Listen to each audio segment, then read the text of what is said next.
tal? Muy buenas tardes a todos. Espero que se encuentren muy bien. Bueno, pues primero que nada quisiera disculparme por no haber podido estar con ustedes en vivo. La idea original era que yo visitara AgroSource y compartiera con ustedes pues alguna información de lo que es la Estación Científica La Malinche, de algunos trabajos que se han llevado ahí ya por espacio de 15 años. Pero bueno, es verano y aprovechamos en estas épocas de salir al campo a colectar datos, aprovechando de que no hay clases, y entonces, desgraciadamente, pues se empalmaron estas dos actividades. Sin embargo, grabé esta charla pues para poder platicarles un poquito de lo que es, como dice aquí en el título, mamíferos del Parque Nacional La Malinche. Reflexionando un poco, pues quise no nada más hablar directamente de esto, sino que empezar con un panorama general de lo que es la Malinche, el Parque Nacional, platicándoles después un poquito de la estación científica, que es pues un lugar donde podemos llevar a cabo diferente tipo de investigaciones, no solo aquí en la Universidad Autónoma de Tlaxcala, sino que pues está abierta para que quien guste llegar a hacer uso de las instalaciones y pues para llegar a producir algún tipo de conocimiento, de información relacionada con el parque, pues lo puede hacer, ¿no? Entonces, pues vamos a empezar de esta manera. Empezamos con una información general de lo que es la Malinche, el Parque Nacional, y posteriormente hablaremos de los mamíferos, en específico de algunos estudios ecológicos y conductuales que hemos estado realizando con roedores. Entonces voy a quitar de aquí mi video para que no se nos atraviese en la presentación. Y ahora sí, empezamos. Bueno, pues tenemos aquí la Malinche. Para muchos de nosotros esta imagen ha de ser súper conocida, para los que vivimos aquí en Puebla, y para los más añosos, los más viejos, pues a lo mejor el hecho de verla con nieve, pues se nos hace algo pues común, ¿no? A lo mejor para los más jóvenes no tanto. Allá en tiempos pasados, hace algunos años, pues cuando estas condiciones ambientales de humedad y de frío se conjugaban, pues era posible verla así, ¿no? Nevada no nada más en invierno, sino que a lo largo del año a lo mejor 2, 3 veces, ¿no? Pero bueno, esta es una imagen que nos queda a lo mejor para muchos en la memoria. Sin embargo, a lo mejor no tenemos en cuenta que podemos tener otras vistas muy bonitas de lo que es la Malinche, ¿no? Vemos esta que tenemos aquí. Esto vendría siendo desde, si nosotros estuviéramos en Huamantla, pues nosotros pudiéramos ver esta vista, ¿no? En Huamantla, en Ixtenco, ¿no? Y bueno, si nosotros vemos estas imágenes de aquí abajo que parecen postales, están muy bonitas, pues a lo mejor pudiéramos pensar que no son incluso de aquí de México, ¿no? Estas imágenes fueron tomadas justamente en los paredones. Es una parte, esta parte que les estoy mostrando aquí con el puntero, en la cara de lo que es el volcán, ¿no? Son unos acantilados súper, si ustedes se pueden dar cuenta aquí, súper bonitos, súper altos, imponentes, ¿no? Y pudiéramos pensar que a lo mejor es un paisaje en otro país, en Canadá, no sé. Pero bueno, esto es lo que tenemos aquí en la Malinche. Muchos de nosotros no lo podemos llegar a conocer porque pues no tenemos como esa, al menos hablando de la mayoría de la población, no tenemos esa cultura de salir al campo, ¿no? Estamos muy metidos en nuestras cosas, en nuestras ondas, en la ciudad, y poco salimos al campo. Y bueno, ahorita con situaciones como lo de la pandemia, pues está todavía más difícil poder salir. Esperemos que pronto, ¿no? Bueno, sabemos que la Malinche es un volcán, comúnmente llamado Malinche, pero también se le puede llamar Matlalcueyatl, ¿sale? Es la quinta montaña más alta de México, tiene aproximadamente 4.420 metros sobre el nivel del mar. Por ahí alguien dice que a lo mejor un poquito más. El dato oficial es este. Cuenta con una edad aproximada de unos 25 millones de años. Imaginemos 25 millones de años. Su estructura actual, vale la pena mencionarlo, tiene nada más 45.000 años, ¿sale? Así como la vemos, su estructura actual, 45.000 años. Y bueno, se cree que entró en actividad hace unos 3.000, 3.500 años, ¿sale? Esto con datos históricos que se tienen por ahí, se puede asumir que tuvo actividad más o menos en esa época, hace unos 3.000 años. Y bueno, ahorita creo que está de moda esto de la actividad sísmica. Esta actividad sísmica que se ha sentido en Puebla, en Tlaxcala también la hemos sentido, nos dicen que se relaciona aquí con algunas fallas que se encuentran alrededor de la Malinche, entre Puebla y Tlaxcala. Posiblemente sea eso, posiblemente sea una actividad sísmica relacionada con el volcán, no lo sabemos sinceramente, pero bueno, ahí están los datos, ¿no? Es considerado uno de los volcanes más peligrosos del mundo. Ustedes se han de preguntar por qué. Bueno, por el tipo de erupciones que puede llegar a presentar. Estas erupciones vulcanianas, ultraplinianas, que según los geólogos, los vulcanólogos, pues son erupciones devastadoras, ¿no? Pero, pues pensemos, ¿por qué en realidad es un volcán uno de los más peligrosos, considerado uno de los más peligrosos del mundo?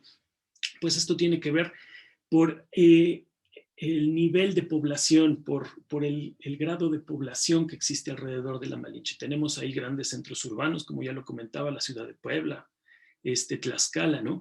Sinceramente no sé a ciencia cierta qué cantidad de gente vivamos alrededor de la Malinche, pero son millones, ¿no? El centro del país es donde se concentra la mayor cantidad de población y bueno, pues Puebla, Tlaxcala, estamos en el centro y tenemos un montón de gente viviendo alrededor de la Malinche, es por eso que lo hace peligroso. Bueno, desde tiempos prehispánicos fue considerada como una montaña sagrada. Era el lugar donde habitaba Matlalcueyatl. Esta es una deidad relacionada con Tlaloc, ya sabemos quién es Tlaloc, siempre en estas épocas del año. O lo recordamos dándole gracias o casi diciéndole de cosas, ¿no? Pensando algún improperio hacia él, ¿no? Porque pues las inundaciones o luego, ya saben, esos memes, ¿no? De que Tlaloc, dame chance, ¿no? Siquiera de que se me seque la ropa, una cosa así, ¿no?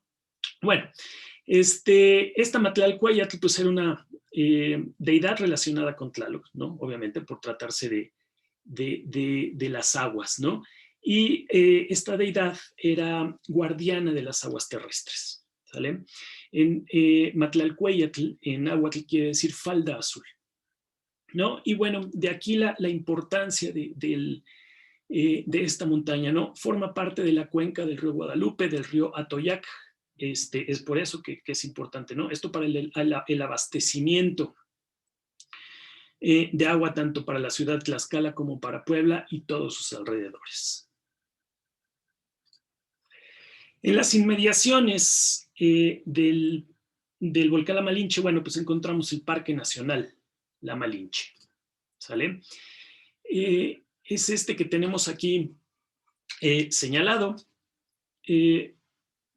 Está rodeado por estos centros urbanos importantes, como yo les comentaba, Puebla, Tlaxcala, Huamantla, y bueno, numerosas comunidades aledañas, como pueden ser Zacatelco, San Pablo del Monte, por acá Canoa, Acajete, por acá tenemos Ixtenco, y hacia la parte noroeste, pues podemos encontrar Apizaco, ¿no? Todo esto último que les acabo de comentar, bueno, pues le confiere una característica sumamente interesante, importante. Ya, obviamente, tanto al parque como a lo que es la montaña en sí, ¿no? Resulta que es la montaña más aislada de México. Si nosotros podemos ver un mapa de estos que podemos ver en Google Maps o en Google Earth, pues podemos ver que es una montaña que se encuentra prácticamente aislada de todo el resto de montañas, ¿no? Del Parque Iztapopo, de lo que pudiera ser la Sierra Nevada hacia el noroeste o hacia la parte del oriente, pues el Pico de Orizaba y todo esto. Prácticamente se encuentra aislada. Y bueno, por este motivo, pues sus poblaciones naturales pueden verse severamente amenazadas, ya que no tienen chance de esta conexión necesaria entre poblaciones dentro de lo que es la faja volcánica transmexicana. Bueno, como ya se refirió, ambos, tanto el parque como el volcán, se van a encontrar dentro de la faja volcánica transmexicana, esta zona que recorre desde el estado de Jalisco, llegando hasta Veracruz y cortando transversalmente al país. Es una zona rica en endemismos, así se considera, debido principalmente al mosaico ambiental que presenta.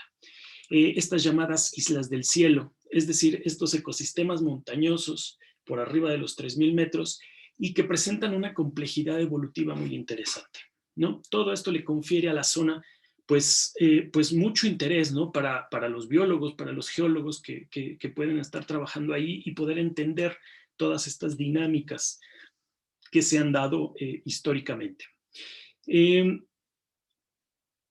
El parque se encuentra asentado entre los estados de Puebla y Tlaxcala, ¿no? Abarcando una extensión total de aproximadamente 46,000 y tantas hectáreas. La mayor cantidad de estas hectáreas, bueno, pues va a corresponder al estado de Tlaxcala y bueno, pues tiene el Parque Nacional se encuentra a una altitud de entre los 2.300 y los 4.400 metros sobre el nivel del mar. Presenta un clima templado subhúmedo con un régimen de lluvias en verano y una temperatura media que va de entre los 12 a los 18 grados. Fue decretado Parque Nacional por allá de 1938, hace ya un buen de años, ¿no? El 6 de octubre de 1938. Y precisamente se decreta Parque Nacional con el objetivo de evitar la deforestación, esa deforestación desmedida que desde hace 80 años, 80 y tantos años, pues ya se hablaba, ¿no? Ya se hablaba de un impacto negativo al ambiente, ya se tenía esa conciencia, ese chip, ¿no? Al menos iban haciendo esa conciencia. Pero ¿de qué nos ha servido? Yo les pregunto, ¿de qué nos ha servido? Cada vez el Malinche está más deforestada. Esta imagen que tenemos arriba a la izquierda, pues es común. Uno cuando anda por ahí, por el monte, trabajando, es común encontrar zonas taladas, zonas deforestadas. Y duele decirlo sinceramente, pero la verdad es que del lado de Puebla está prácticamente toda talada, ¿sale? Ahí sí, los poblanos hemos fallado terriblemente, un tache terrible, porque no hemos podido darle el valor que tiene, ¿no? Protegerla. Y bueno, pues nuestros hermanos tlaxcaltecas nos han puesto el ejemplo para ver más o menos cómo se hacen las cosas. Obviamente también hay problemáticas del lado de Tlaxcala, pero vale la pena mencionarlo, ellos se han preocupado un poco más para conservar lo que es la Malinche. En el parque pues podemos encontrar 5 tipos de ambientes principales. Tenemos el páramo de altura, que podemos ver aquí, con pastizales, con uno que otro arbolito por ahí, pero principalmente pastizales, el bosque de pino y encino, un poco más hacia abajo, el bosque de oyamel, digamos, entre lo que es el bosque de pino encino y el bosque de pino nada más, por ahí de una altitud de los 3,000 más o menos hacia arriba. Y bueno, en la parte de la base de lo que es el Parque Nacional, podemos encontrar diferentes asociaciones vegetales, incluidos los cultivos, ¿vale? Cabe mencionar que los cultivos abarcan una extensión considerable dentro de lo que es el parque. Con respecto a los grupos biológicos que se han descrito bueno, pues tenemos alrededor de 927 especies de estos grupos. 127 mixomicetos, 226 hongos, 404 especies de plantas, 7 anfibios, 14 reptiles, 111 aves, 27 mamíferos, 11 ectoparásitos de mamíferos. Como podemos notar, no todos los grupos biológicos están representados. Por ejemplo, los invertebrados, salvo ahí los 11 ectoparásitos, pues todo lo demás de invertebrados no se menciona. Es decir, nos falta mucho por conocer, y pues ojalá que podamos conocer algo de lo que nos falta antes de que esto desaparezca, ¿no? Dice aquí solo 25 especies de estas que les acabo de mencionar están consideradas dentro de la NOM en alguna categoría, ¿no? De protección, de riesgo, etc. Esto nos habla de que pues el conocimiento ahí que pues es pobre aún, ¿no? Es necesario llevar a cabo muchísimo más estudios más a fondo para conocer, ¿no? Cuántas de estas especies, de estas 900 especies, se puedan estar perdiendo justamente en este momento y nosotros ni siquiera sabemos que pudieran estar amenazadas. Y bueno, con respecto a la estación científica La Malinche, esta fue formada en el año de 2007. Se forma gracias a diferentes sinergias entre la Universidad Autónoma de Tlaxcala, entre la Universidad Nacional Autónoma de México y el gobierno de Tlaxcala.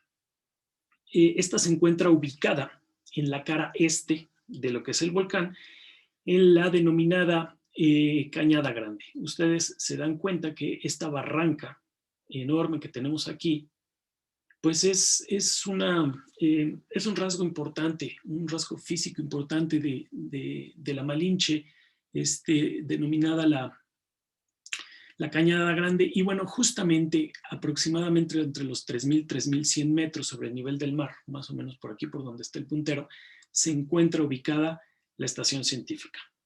Es esta que tenemos aquí. La estación científica cuenta con 3 edificios principales, ¿no? Tenemos aquí lo que es la administración, con dormitorios, con cocina, con baño. Un edificio principal que cuenta con dormitorios para estudiantes, para investigadores, con cocina, baños, lavandería incluso. Tiene 2 salas ahí para conferencias, biblioteca, etcétera. Está muy completo ahí para llegar a hacer investigación.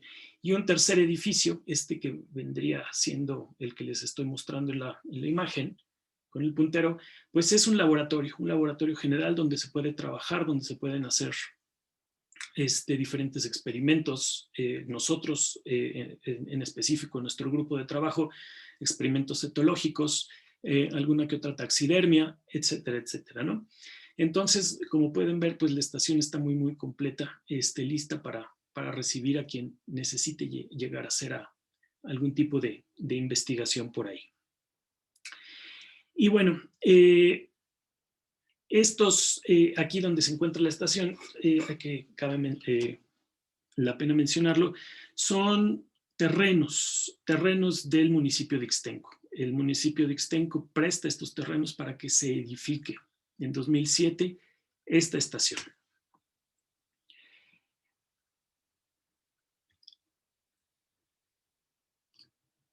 Los objetivos de la estación. Bueno, pues estos objetivos creo que son claros, sencillos de entender. Son contribuir a la conservación de la biodiversidad del Parque Nacional La Malinche, ofrecer condiciones para investigar, para monitorear diferentes grupos indicadores, diferentes grupos biológicos, que nos puedan dar información, o especies clave que nos puedan dar información de cómo se encuentra el ambiente, de cómo se encuentra el estado de conservación general de lo que es pues prácticamente una isla, ¿no? Una montaña aislada. Puede ser un laboratorio muy interesante, ¿no? Para poder comparar con otros lugares que está sucediendo y cómo este aislamiento prácticamente inducido por el hombre, pues puede estar funcionando, ¿no? Contribuir a la formación y capacitación de científicos, de técnicos, de estudiantes, promover la educación e interpretación ambiental, ¿sale? Esto dice aquí a través de la divulgación. Tenemos ahí varios programas de divulgación del conocimiento científico muy interesantes. Destaca uno que se llama Los Tesoros de la Malinche. Es un taller, es un programa, digamos, es un programa con varios talleres que por espacio ya de 15 años ha ido presentándose en diferentes comunidades con el objetivo, primero que nada, de transmitir ese conocimiento que se ha generado dentro del parque hacia las comunidades aledañas, esas comunidades que son las comunidades que tienen el primer acercamiento con lo que es el parque, ¿no?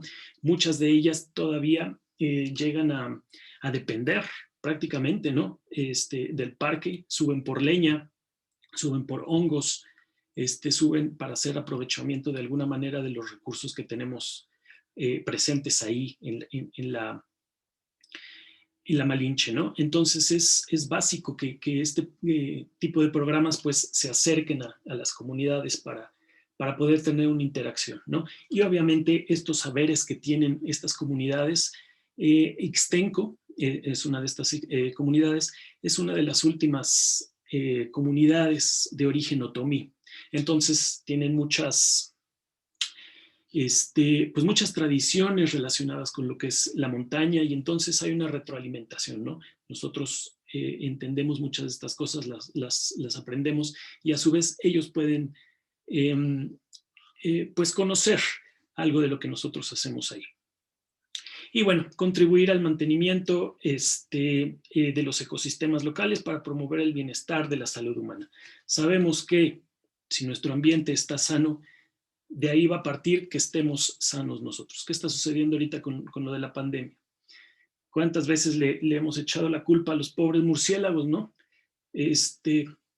Prácticamente si eran un grupo de animales de por sí mal vistos por ser nocturnos, por incluso chupar sangre, ¿no? Aunque son lo mínimo de especies las que llegan a alimentarse de esta manera. Y ahora con todo esto, pues prácticamente los hemos satanizado, ¿no? En general la población, pero debemos entender que lo que está sucediendo actualmente no es otra cosa más que resultado de nuestra falta de cuidado hacia el ambiente, ¿sale? Bueno, con respecto al personal que labora en la estación, podemos encontrar adscritos a 21 académicos, tanto de la Universidad Autónoma de Tlaxcala como de la UNAM. 3 investigadores que son cátedras de CONACYT, 3 técnicos, 4 investigadores externos, esto incluyendo investigadores nacionales e internacionales, y bueno, alumnos de la licenciatura de la UNAM, de la UAP y de la Universidad Autónoma de Tlaxcala. Y alumnos de posgrado también de la UAT y de la UNAM, que llegan ahí a hacer sus investigaciones con alguno de estos académicos que están adscritos y obviamente sacar sus tesis, ¿no? Por el lado de la productividad, pues tenemos ahí artículos científicos que se desprenden de estas tesis, de estas investigaciones que se han hecho, libros, guías, manuales, notas periodísticas y bueno, como ya les comenté, la divulgación de este conocimiento y educación ambiental, principalmente con los pobladores locales. ¿Cómo empezó la estación hace ya algunos añitos? Bueno, pues con algunos proyectos iniciales. Por un lado, destaca ¿no? Conocer la biología de Silvileos cunicularios, este conejo, comúnmente llamado conejo montés o conejo montero, pues resulta que es un conejo endémico de México, ¿sale? Y prácticamente no se sabe, bueno, más bien no se sabía nada, ¿no? Hasta hace algún tiempo, ¿no? no se sabía nada de su biología, de su biología reproductiva, etcétera, etcétera, ¿no? Prácticamente a partir de los estudios que se empezaron a llevar a cabo aquí en la estación científica, se pudieron pues conocer sus poblaciones locales, pudiéndolos tener en semicautiverio, como ustedes pueden ver aquí en este encierro que se tiene en la parte posterior de la estación, pues es un encierro donde los podemos mantener en semicautiverio para estudiar sus colonias, su comportamiento reproductivo, su comportamiento en general, ¿no? Entonces fue uno de los proyectos iniciales de lo que es la estación científica. También tenemos, se han hecho otro tipo de estudios, por ejemplo, el de la determinación del estado actual de conservación del gato montés. Sabemos que existe ahí en la Malinche, a pesar de ser una zona pues relativamente perturbada cada vez más. Ahí hay mamíferos pues relativamente grandes, ¿no? Vendría siendo un mamífero mediano, un carnívoro mediano, pero pues ahí está, ¿no? Los investigadores que desarrollaron este trabajo, perdón, en el anterior no mencioné a los investigadores. Vamos a ir para acá. Pues es el doctor Jorge Vázquez, la doctora María Luisa Rodríguez, la doctora Minerva Flores, el doctor Amando Bautista y la doctora Margarita Martínez, que actualmente es la coordinadora general de la estación científica.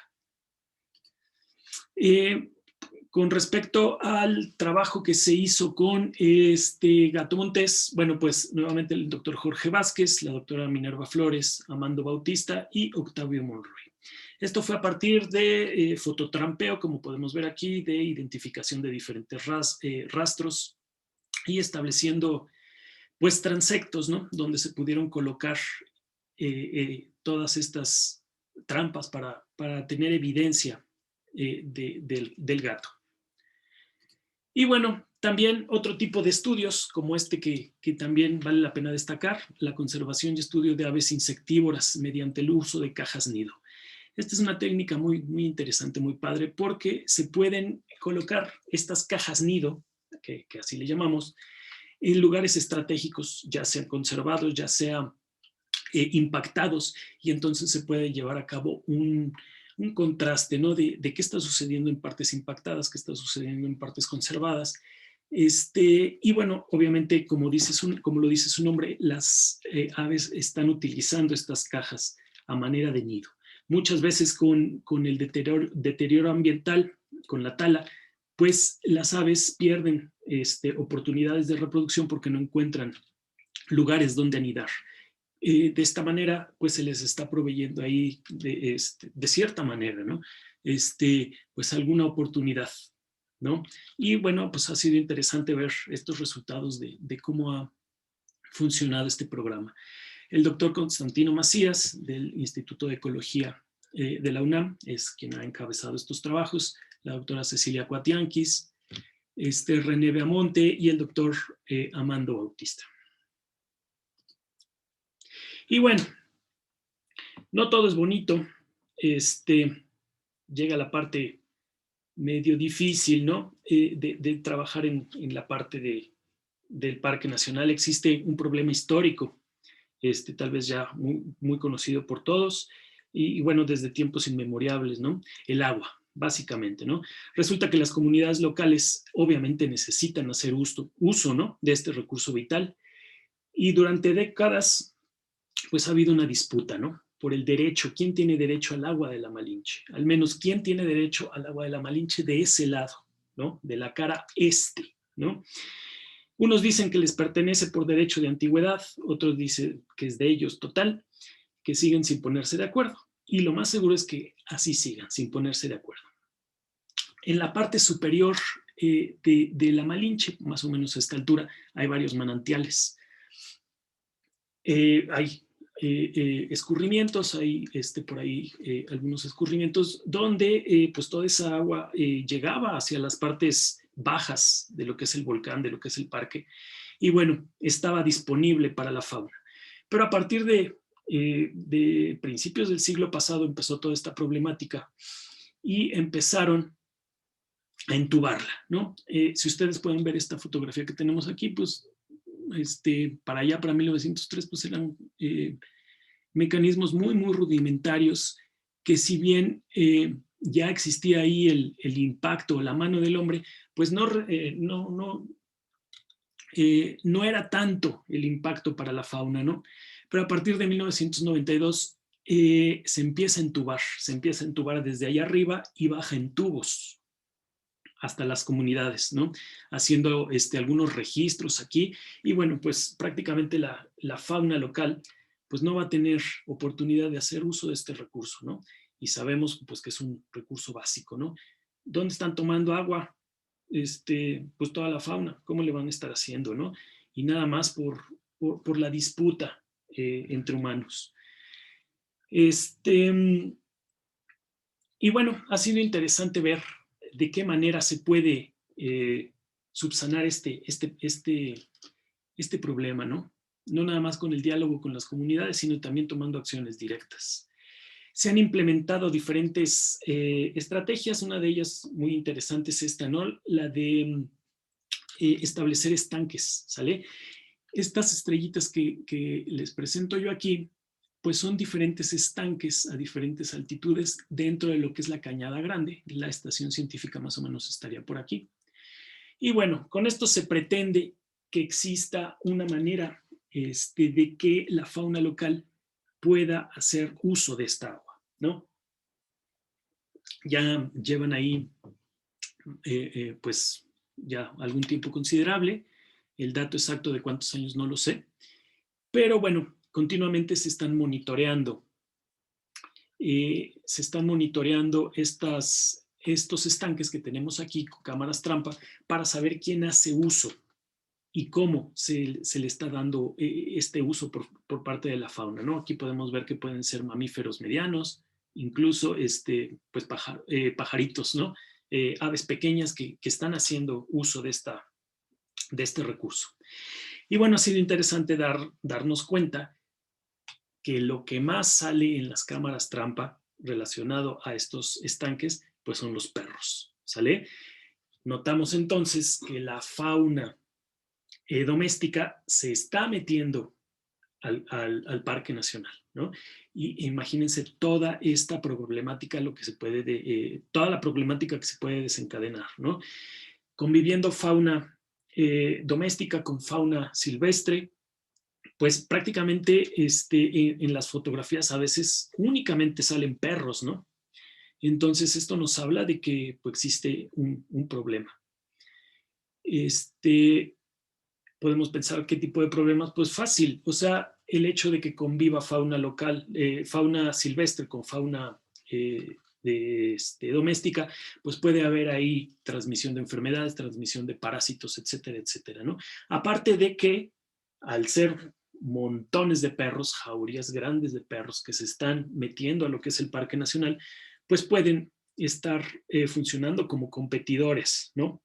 Para la fauna local que prácticamente no podría tener ahí pues algún chance, ¿no? de competencia. Hemos nosotros visto pues el gato montés, cánidos que se acercan a hacer uso de este recurso, algunos carnívoros pequeños como lo son los zorrillos, los mapaches y como les comentaba también incluso algunas aves que se han podido observar ahí. Entonces, ya hablando de la diversidad de mamíferos en el Parque Nacional, bueno, pues tenemos conocimiento, esto a partir del trabajo de Ruiz Soberanes y de Gómez Álvarez en el 2010, de que existen 27 especies de mamíferos distribuidas en 14 familias. Podemos encontrar una especie de la familia Didelphide, los tlacuaches, una especie de los dacipódidos, el armadillo, 2 lepóridos, uno de ellos endémico, el que les comentaba hace rato, Silvilagus cunicularius, 2 ardillas pertenecientes a la familia Siuridae, 8 crisétidos, estos ratones que son los más conspicuos dentro de lo que es el Parque Nacional La Malinche, un geómido, la tusa, un heterómido, el gato montés, que lo tenemos aquí, esta que es perteneciente a la familia Mustélide, que es la comadreja, 2 zorrillos pertenecientes a la familia Mefítide, 2 prosiónidos, uno de ellos es el mapache, el cacomixtle también es un prosiónido. Esta pequeño animalito que es una musaraña perteneciente a la familia Soricidae y bueno, 2 murciélagos pertenecientes a la familia Vespertilionidae. Sin embargo, nosotros tenemos evidencia, gracias a diferentes trabajos que hemos llevado ahí a cabo, que no nada más están estos que les comenté, sino que también existen, por ejemplo, Reitrodontomis chrysopsis, Reitrodontomis megalotis, Peromyscus levipes, y esta rata, la Neotoma mexicana, es una rata comúnmente llamada rata cambalachera, que es un roedor pues, de tamaño relativamente grande, muy, muy bonito. ¿Sale? Entonces, hay evidencia de que existe algo más, no nada más lo que oficialmente está reportado, y ahora sí que sabrá Dios qué más pueda haber si no nos metemos a estudiar a fondo. Noten ustedes aquí que Reitrodontomis chrysopsis tiene aquí un asterístico, se lo puse para que no se me pasara a platicarles que es un mamífero endémico de lo que es la faja volcánica transmexicana.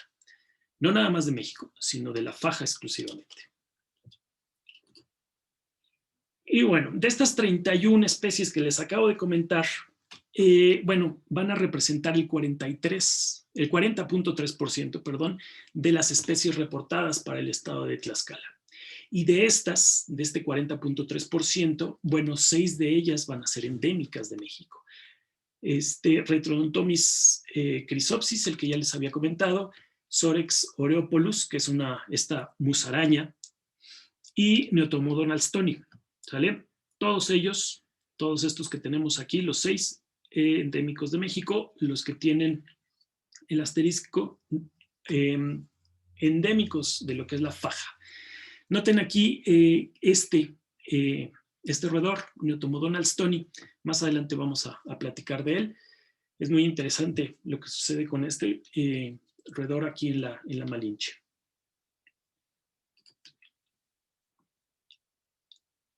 Bueno, con respecto a la distribución de roedores dentro del parque, bueno, consideramos que es heterogénea.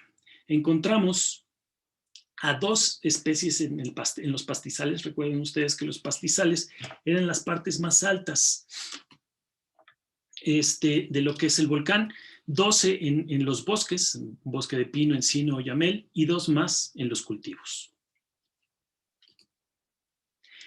Pero entonces, ¿por qué el hecho de esta distribución? Bueno, pues esta distribución va a estar relacionada principalmente a los tipos de vegetación y de altitud que podemos encontrar dentro de lo que es el parque.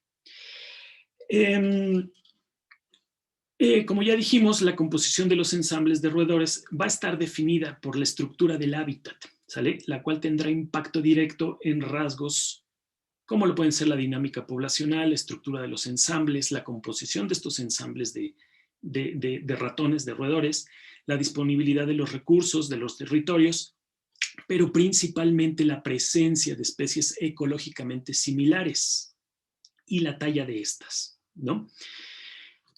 Se sabe que la coexistencia de roedores ecológicamente similares ha sido un tema de mucho interés para la ecología conductual, ya que se asume que la exclusión competitiva pues evitará que exista esta coexistencia. Frecuentemente se han estudiado los atributos de los ensambles ecológicos en un esfuerzo por entender su estructura y su respuesta ante la exclusión competitiva, ¿sale? El ejemplo típico de exclusión competitiva lo podemos tener con las currucas de MacArthur. Son estas aves que podemos nosotros ver aquí en esta imagen. Y bueno, prácticamente estas aves se dividen el árbol, literalmente, ¿no? Esto con el fin de alimentarse a diferentes horas, en diferentes niveles de lo que es el árbol, y así evitar una competencia, por así decirlo, directa. Pudiéramos decir que todos aprovechan los recursos presentes en un mismo tiempo y en un mismo lugar, ¿no? Pero bueno, entonces regresando con lo de los ensambles, pues varios han sido los estudios que han detectado relaciones entre especies emparentadas. Rasgos conductuales relacionados con la dominancia y con la agresión. Vamos a hablar un poco más adelante de esto, de la agresión, que también se va a comentar más adelante. Y bueno, el uso de lo que es el microhábitat, especialmente para mamíferos de talla pequeña o micromamíferos, el microhábitat es algo esencial. El espacio en sí de los diferentes recursos que podemos encontrar en el ambiente. Y bueno, estos elementos anteriores nos sugieren que la competencia interespecífica va a tener influencia directa en la coexistencia de individuos y, por supuesto, en los patrones de distribución y de comportamiento de estos. Así entonces, los factores que influencian el uso de espacio entre los roedores, es decir, la distribución tanto espacial como temporal de estos recursos de los que hablábamos, el uso diferencial de estos con respecto a los sexos, será central para los individuos adultos. En general, los patrones de distribución de los individuos dentro de un ensamble difieren entre sexos, ¿sale? No van a ser los mismos requerimientos que necesita una hembra preñada a una hembra gestante, lactante, a una que no lo está, con respecto a lo que estaría necesitando un macho, ¿no? Las hembras de especies que dependen de alimentos distribuidos, por ejemplo, en parches o de renovación lenta, se me puede ocurrir pues frutos, algunos tallos tiernos, semillas, incluso hay algunos que se alimentan de flores. Bueno, pues sabemos que estos recursos no están todo el año presentes, ¿no? Entonces, estas hembras van a tender a la territorialidad precisamente para defender de cierta manera estos recursos que son esenciales para la crianza. En este sentido, pues los patrones de distribución de los machos pues se van a encontrar en función de los de las hembras, más que en función de los recursos, ¿no? Es algo un poco lógico de entender. Y adicionalmente la partición del espacio entre los diferentes, entre los dos sexos se vuelve más compleja cuando hay que coexistir con especies congenéricas. Si ustedes se dan cuenta aquí en esta especie, pues prácticamente para el que no tiene ojo de mastozoólogo o el ojo de biólogo, pues van a decir, pues todos son ratones, ¿no? Todos son el mismo ratón, pero resulta que no. Son especies congenéricas que tal vez difieren en diferentes rasgos o aspectos de su nicho, y ya con eso, pues estamos hablando de especies diferentes del mismo género. Entonces, bueno, más si estas son sintópicas, ¿no? Estas especies sintópicas que van a estar habitando en el mismo lugar, en el mismo tiempo y haciendo uso de los mismos recursos. Imagínense ahí, dos especies con estas características, pues va a haber ahí alguna situación de comportamiento, ¿sale? Resultado entonces de esta convivencia, bueno, pues se van a presentar estas conductas agresivas o conductas agonísticas de las que les voy a hablar un poquito más adelante. ¿Sale? Entonces, pues teniendo en cuenta toda esta información, se han desprendido diferentes preguntas de investigación. ¿Cómo son las relaciones conductuales, es decir, la conducta agonística en específico, entre las especies que conforman los ensambles de ratones dentro del parque? Si la presencia de perturbaciones ambientales en el parque se pueden reflejar en la conducta agonística. Recordemos que agonístico está relacionado con la agresión, con la conducta agonística de ratones, y de qué manera se distribuyen espacialmente las especies que conforman estos ensambles dentro de los bosques templados del Parque Nacional.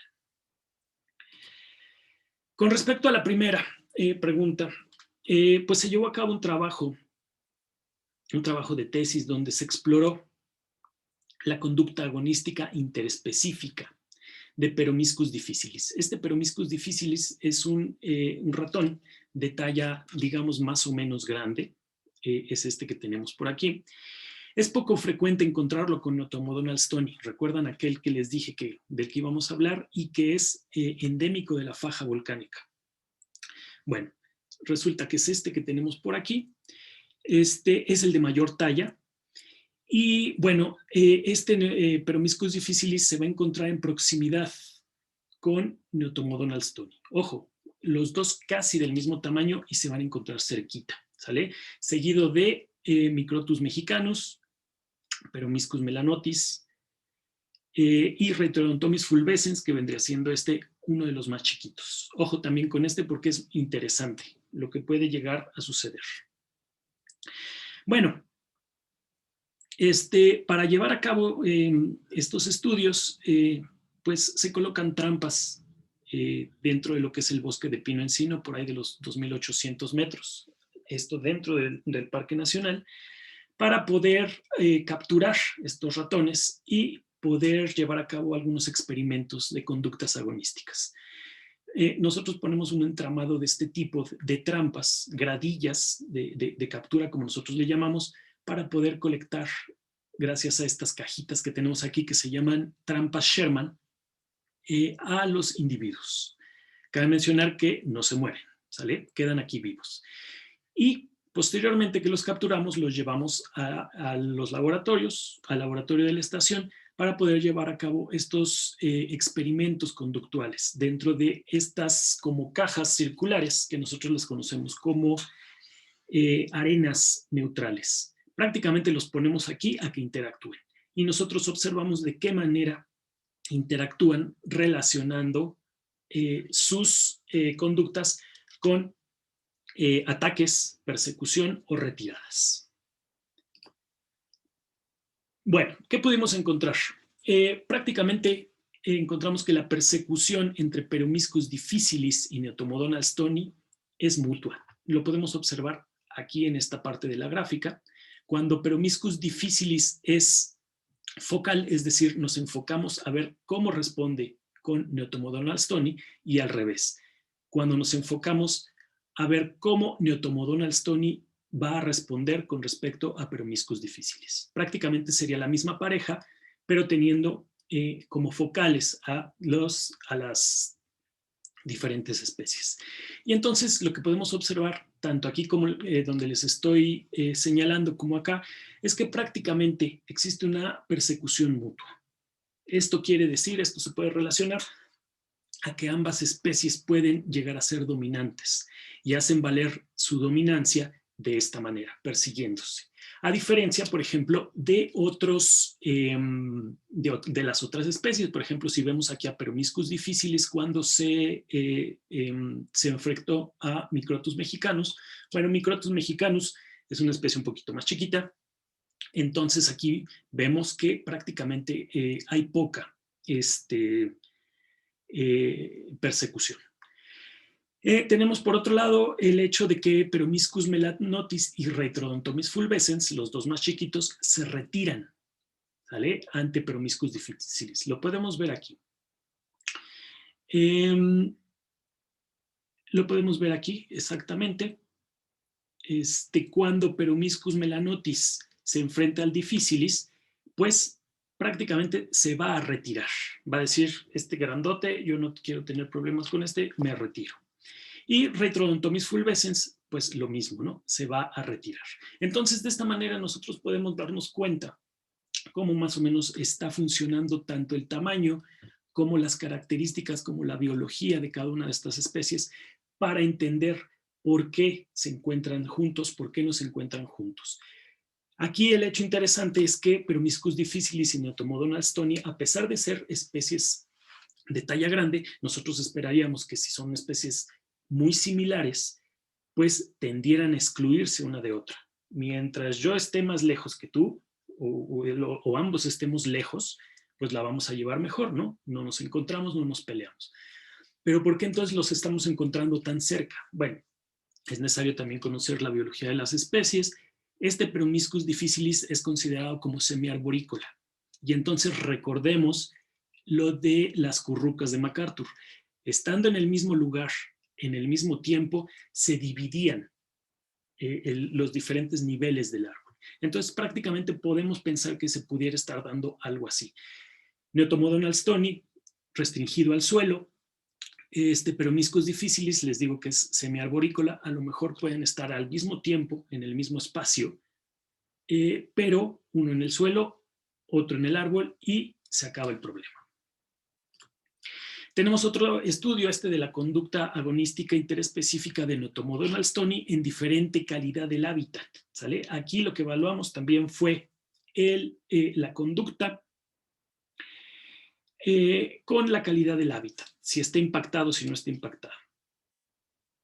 Aquí tenemos entonces a Neotomodon stoni, recordamos que es una especie grande, Peromyscus melanotis, talla mediana, tirándole a chiquito, y de plano el más chiquito, el Retrodontomys fulvescens. Ojo con este, aquí es donde vamos a poder ver la relación de talla-dominancia. Un rasgo muy curioso de las especies pequeñas son sus niveles de agresión. Se tiene bien documentado que a medida de que las especies son más pequeñitas, son más agresivas. Ojo, no quiere decir que agresión sea igual a dominancia. Pueden ser muy agresivas, pero no ser la especie dominante. ¿Sale? Y bueno, lo que pudimos encontrar aquí estuvo también interesante. Notamos que cuando Neotomodon stoni se enfrenta a Peromyscus melanotis y al Retrodontomys fulvescens, pues prácticamente, bueno, empezando por la de arriba, dice aquí frecuencia PVD. PVD quiere decir postura vertical defensiva. Es decir, Neotomodon stoni no se está defendiendo. Con respecto a la huida, Neotomodon stoni no está huyendo, ¿sale? Pero podemos ver lo que sucede al contrario. Cuando tenemos de focales a Melanotis y a Retrodontomys fulvescens, es decir, los chiquitos, se van a defender, al menos Peromyscus melanotis se defiende y Peromyscus melanotis huye. ¿Sale? Noten estas diferencias. Y cuando tenemos como focal a Retrodontomys fulvescens, se va a defender del grandote que es Neotomodon stoni y va a huir. ¿Sale? Sí, sí lo pueden ver, ¿verdad? Y bueno, con respecto a lo de la frecuencia de los ataques y hablando de la calidad del hábitat, pues podemos ver esto que también está interesante. Prácticamente no existen diferencias significativas en las diferentes diadas, como nosotros les llamamos, de acuerdo a sitios de perturbación y sitios de baja perturbación con respecto a sus conductas. Es decir, para estas diadas, Neotomodon stoni, Peromyscus melanotis, Neotomodon stoni, Retrodontomys fulvescens y Peromyscus melanotis, Neotomodon stoni, el hecho de la calidad del hábitat no está influyendo en su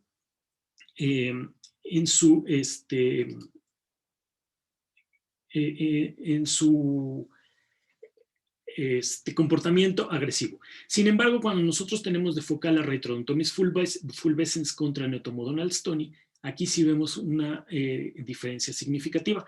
Notamos que en los sitios de alta perturbación, Retrodontomys fulvescens no va a atacar, mientras que en los sitios de baja perturbación o los más conservados, por así decirlo, va a atacar. ¿Esto cómo lo podemos relacionar? Pues no sé, se me ocurre pensando en que, ¿sabes qué? Estoy en un ambiente óptimo, tengo mis recursos, me puedo dar el lujo de ponerme a los trancazos con el grandote, ¿sale? Al fin y al cabo, el grandote, pues la mayoría de las veces ni le va a interesar, ¿no? Que yo me le esté poniendo ahí al brinco, ¿no? Él va a seguir con lo suyo y punto.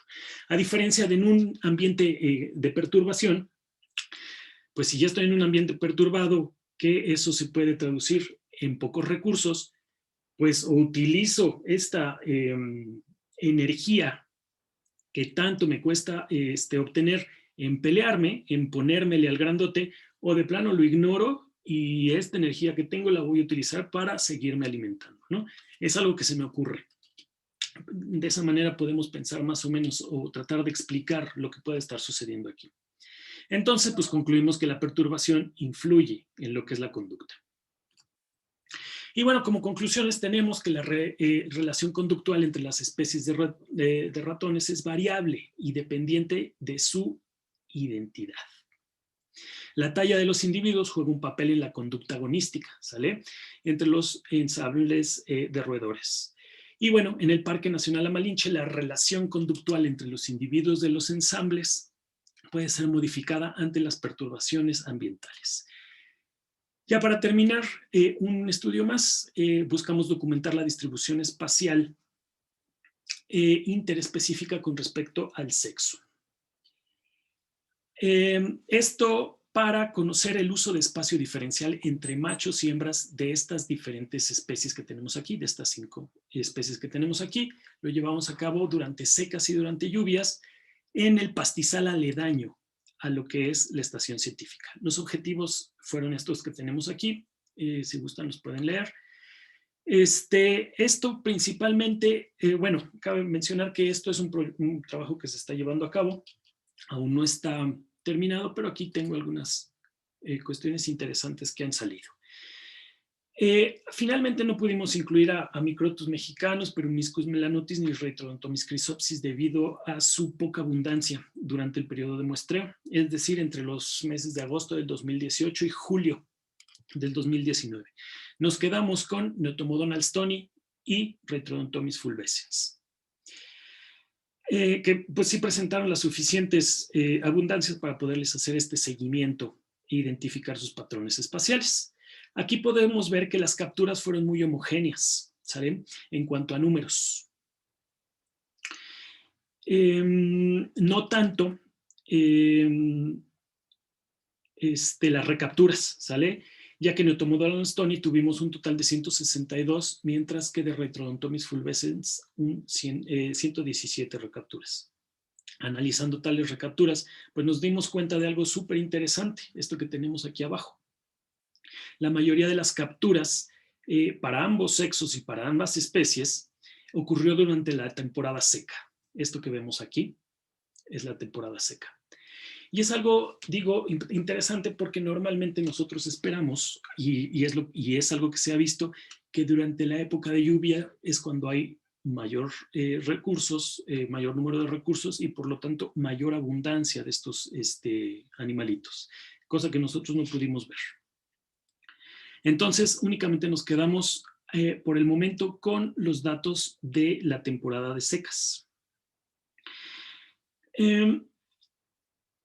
Y bueno, de estos que nosotros pudimos recapturar, únicamente nos quedamos con estos números para los análisis espaciales. Lo que podemos ver aquí son los polígonos de uso de espacio, ¿sale? Para los individuos de Neotomodon alstoni, tanto para hembras como para machos. Podemos observar que entre hembras no existe una superposición de espacio mínimo. Bueno, aquí lo podemos ver un poquito, ¿no? Pero en general no encontramos esa superposición de espacio mínimo. Mientras que para los machos, bueno, pues encontramos que sus polígonos, aparte de ser más grandes, aparte de tener un área de actividad más grande, están solapados.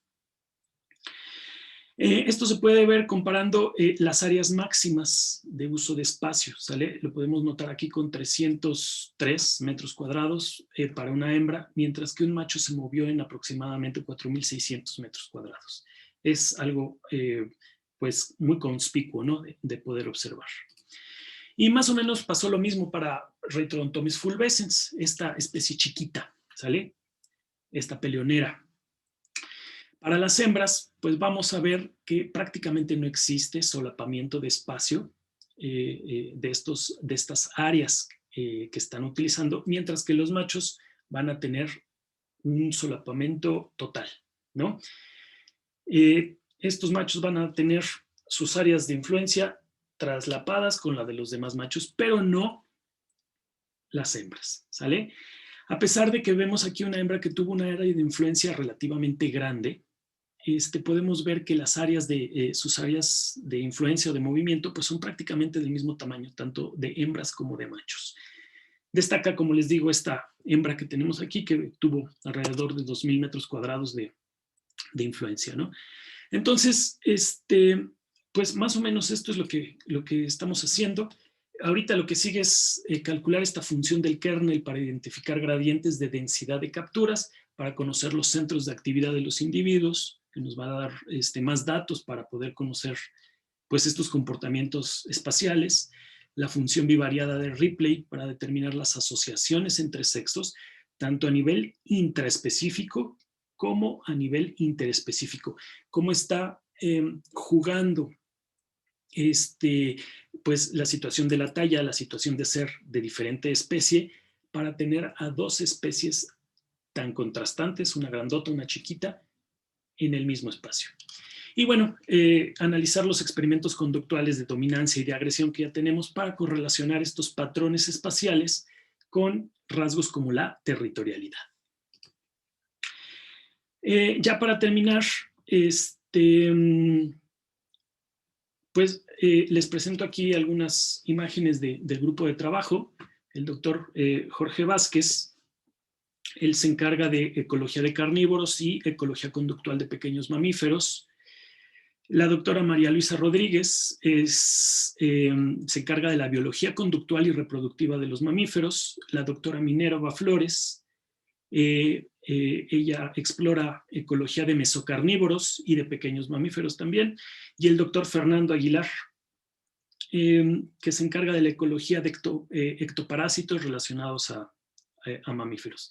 Y bueno, su servidor, que me enfoco a la ecología conductual y evolución de los mamíferos, ¿no? Y bueno, todos los estudiantes que gracias a ellos pues puede ser también posible toda esta, llevar a cabo todos estos trabajos de servicio social, de la licenciatura, maestría, doctorado, etcétera, ¿no? Entonces, pues aquí les dejo mi contacto, escríbanos. Sobre todo los estudiantes que gusten participar haciendo tesis, pues estamos abiertos a recibir estudiantes. El posgrado, aquí, el posgrado relacionado, que es el posgrado en Ciencias Biológicas de la UAT, pues es un padrón de excelencia de CONACYT, ¿no? Así que pues hay becas de CONACYT para estudiar, para hacer la maestría, para hacer el doctorado. Y bueno, pues no me resta más que agradecer a la invitación de AgroSource por el espacio, a Lorena Varillas por la invitación, ella fue la que directamente me invitó, y bueno, pues a las instituciones que han hecho posible este trabajo de investigación. Muchas gracias. Voy a tratar de conectarme, como les decía, voy a andar en el campo este día, el martes 3.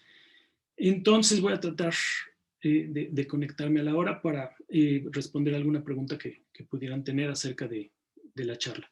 Y pues, muchas gracias por su atención.